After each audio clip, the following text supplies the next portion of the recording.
Welcome back to my YouTube channel. तर आज आहे आपल्या चॅलेंजचा 6वा दिवस आणि आज मी चाललेले फॅब्रिक शोधण्यासाठी। सो आज मला फॅब्रिक मिळतंय की नाही जसं मला पाहिजे ते तुम्हाला शेवटपर्यंत बघा, व्हिडिओमध्ये समजेलच।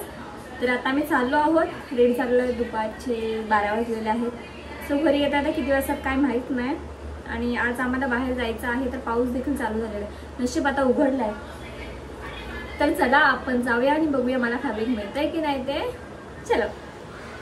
स्टेशनला गेल्यावरती समजलं की पावसाने सुट्टी केलेली आहे आणि उन्हाने हजेरी लावलेली आहे।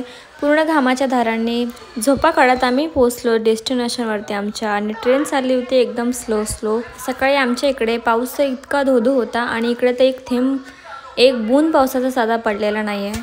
उन्हातून रस्ता शोधत आम्ही पोहोचलो डेस्टिनेशनवरती आमच्या। खूप सारा मार्केट शोधल्यानंतर एका ठिकाणी फॅब्रिक आवडलं, पण अजूनही माझं मन काहीतरी युनिक शोधामध्ये आहे। आता ते मला कधी मिळते ते देवच जाणे। अजून खूप सारा मार्केट शोधावं लागणार आहे, जेणेकरून मला जसं पाहिजे फॅब्रिक तसं मला मिळेल। मार्केटमध्ये फिरता वेळेचं तर काय भानच नाही राहिलं।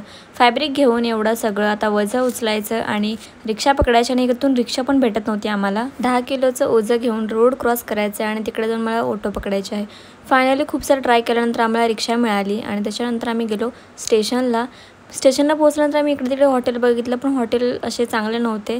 एक दिसलं जे व्हेज रेस्टॉरंट होतं, मग तिथे गेल्यानंतर पावभाजी खाली, आणि भाई या पावभाजीमध्ये कलर टाकला होता, जसे मंचुरियनमध्ये कलर असतो तसा पूर्ण हात माझा लाल झाला होता।